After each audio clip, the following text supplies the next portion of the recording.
रूसी राष्ट्रपति लगातार इस युद्ध के लिए और दुनिया के इन हालात के लिए अमेरिका को जिम्मेदार बताते हैं और आपने देखा नेटो और अमेरिका पूरी दुनिया को युद्ध की आग में झोंकने के लिए पुतिन को जिम्मेदार बता रहे हैं। बहरहाल रूस और यूक्रेन के युद्ध पर बात करने के लिए हमारे साथ अमेरिकी विदेश मंत्रालय के अधिकारी जैक तरार जुड़ रहे हैं हमारे साथ। तरार साहब, आपका बहुत स्वागत है इंडिया टीवी पर। सबसे पहले तो मैं जानना चाहता हूं कि इस वक्त अमेरिका की क्या असेसमेंट है यूक्रेन और रूस के इस युद्ध को लेकर। देखिए, मैं बहुत तफसील में नहीं जानना चाहूँगा जहाँ तक जो मौजूदा सूरत हाल है ऑन द ग्राउंड, क्योंकि आपने भी देखा होगा कि बहुत डायनामिक है। लेकिन इतना मैं ज़रूर कह सकता हूँ कि इसमें कोई शक नहीं होना चाहिए कि यूक्रेन के आम लोग और यूक्रेन के जो सैनिक फोर्सेस हैं वो लगातार काम कर रहे हैं ताकि अपने देश को सुरक्षित रख सके।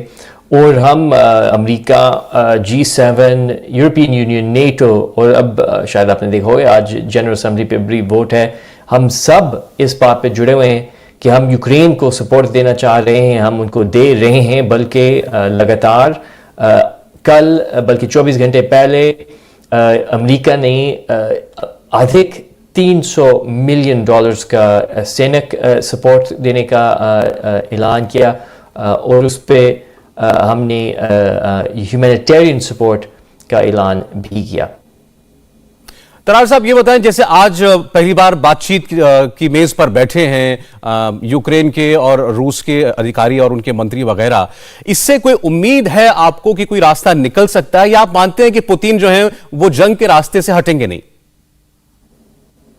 ये बहुत मुश्किल है कहने के लिए, क्योंकि आपने भी देखा होगा, बल्कि पूरे विश्व ने देखा है कि चंद हफ्ते पहले हमने बहुत कोशिश की नेटो और यूरोपियन यूनियन के साथ कि हम रूस को डिप्लोमेसी बैठक बातचीत की तरफ हम ले आए, लेकिन आखिरकार पुतिन ने इनकार किया और उन्होंने लड़ाई और युद्ध की तरफ वो यानी कि युद्ध का रास्ता उन्होंने चुना उस वक्त।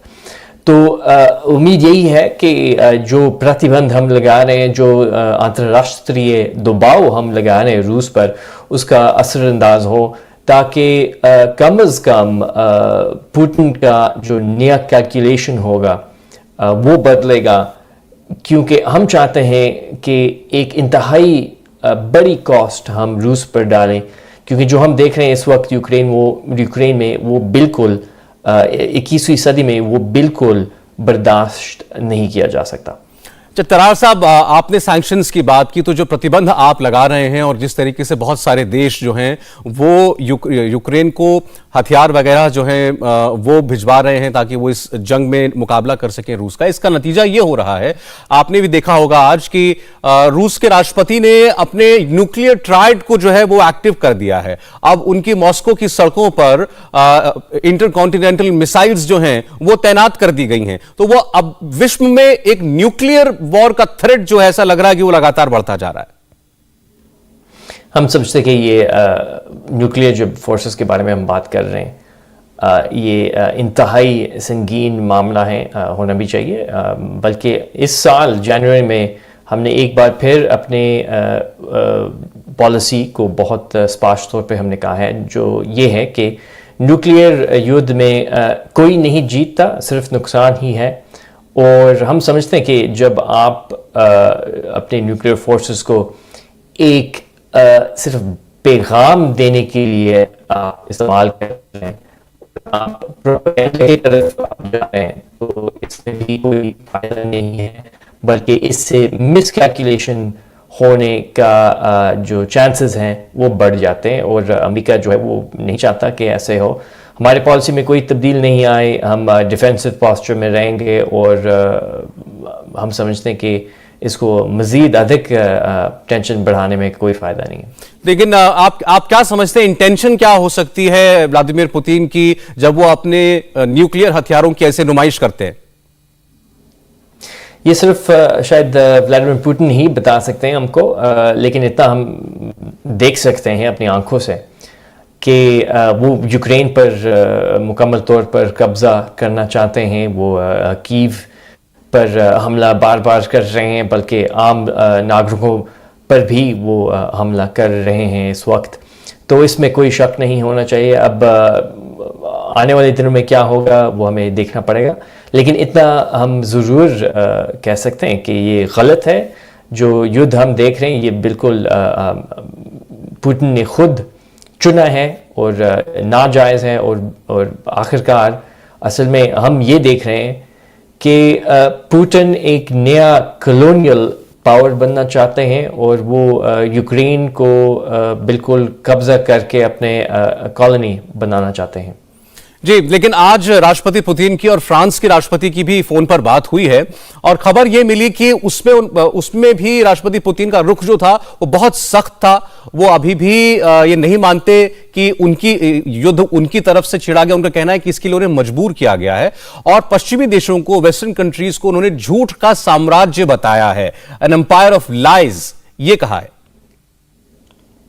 ये तो खैर होगा पुतिन की तरफ से, लेकिन अगर हम झूठ के बारे में बात करना चाहते हैं तो सबसे जो बड़ी झूठ है वो शायद मॉस्को से ही निकला है। आपने भी सुना होगा कि हफ्ते पहले अमेरिकी intelligence, NATO intelligence, European union, हम बार बार कह रहे थे कि हमारे इंटेलिजेंस के मुताबिक रूस एक हमला के लिए तैयारियां कर रहा था। 1 लाख बल्कि फौजी सैनिक ट्रूप जो थे वो यूक्रेन की सरहद पर बैठे हुए थे, तैयारियां लगातार हो रहे थे। और उस वक्त हमने लगातार जो डिनाइल्स थे वो सुन रहे थे मॉस्को से, और उसके नतीजे क्या हुआ? चंद दिन पहले पुतिन ने वाकई यूक्रेन पर हमला किया, जैसे हमारे इंटेलिजेंस पिछले हफ्तों में कह रहे थे। तो मैं नहीं मानता कि यूरोपियन यूनियन, ब्रसेल्स, नेटो हम झूठ बोलते हैं, बल्कि ये बिल्कुल उल्टी बात है। तरार साहब, मैं आप फिर एक बार जो आज बातचीत हुई है रूस और यूक्रेन की, उस पर आपको लाना चाहता हूं। उसमें यूक्रेन ने जो मांग रखी है कि 2014 से पहले की परिस्थिति जो है वो बहाल होनी चाहिए, क्रिमिया से फौजें हटनी चाहिए, डॉनबास का जो इलाका है वहां से भी रूसी फौजें हटनी चाहिए, आपको लगता है कि उनका ये रुख भी जायज है? अब देखिए, एक लोकतांत्रिक देश खुद अपने राजनीति को चुन सकते हैं, और मेरे नहीं ख्याल कि कोई ऐसा बाहर का देश कह सकता है कि क्या उनकी जो कंडीशंस हैं वो जायज़ है या नहीं है, या सही है या गलत है। मैं तो ये इस बात पे जोर डालना चाहूँगा कि हाँ, ये कोई इनकार नहीं कर सकता कि रूस ने क्रीमिया को 2014 से कब्जा किया हुआ है, जो कि एक यूक्रेन का एक हिस्सा है।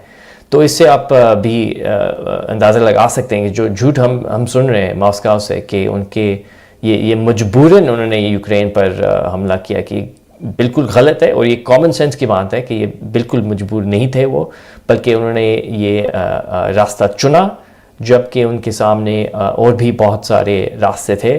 और अब पूरी विश्व मिलकर रूस को एक आवाज़ में हम जवाब दे रहे हैं, और वो ये है कि हम बर्दाश्त नहीं करेंगे, और इसीलिए हम आप पर इंतहाई सख्त प्रतिबंध लगा रहे हैं।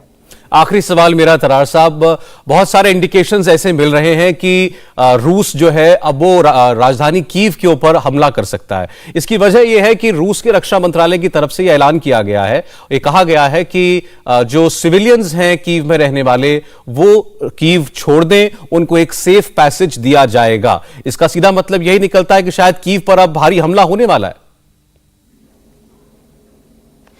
अफसोस की बात है कि हम नहीं जानते कि आगे आने वाले दिनों में, हफ्तों में क्या क्या होगा यूक्रेन में। लेकिन ये तो खैर आई थिंक सिर्फ राजनीति के बारे में बात में नहीं है, बल्कि कोई भी जो आम आदमी है वो समझ सकते हैं कि अगर किसी शहर पर, किसी सिटी पर हमला हो रहा है, रॉकेट बम आ रहे हैं, ख़ास तौर पर जब वो आम मासूम नागरिकों पर हो रहे हैं, तो इंतहाई अफसोस की बात है। और बिल्कुल 21वीं सदी में ख़ास तौर पर ये बिल्कुल गलत है, बिल्कुल नाजायज़ है। और मेरे ख्याल में कोई भी ऐसा आम लोग, ख़ास तौर पर लोकतांत्रिक देश में, कोई ऐसा नहीं कहेगा कि ये ठीक है, या हम आराम से चुप बैठकर इसको बर्दाश्त कर सकते हैं। तो हम सब मिलकर अब रूस को एक आवाज़ में हमें कहना चाहिए कि गलत है, और उन्होंने फौरी तौर पर अपने हमलों को रोकना है। बहुत बहुत शुक्रिया आपका हमसे बात करने के लिए तरार साहब। इंडिया टीवी हर वक्त हर जगह डाउनलोड करने के लिए सर्च करें India TV news Google play store या ऐप स्टोर पर।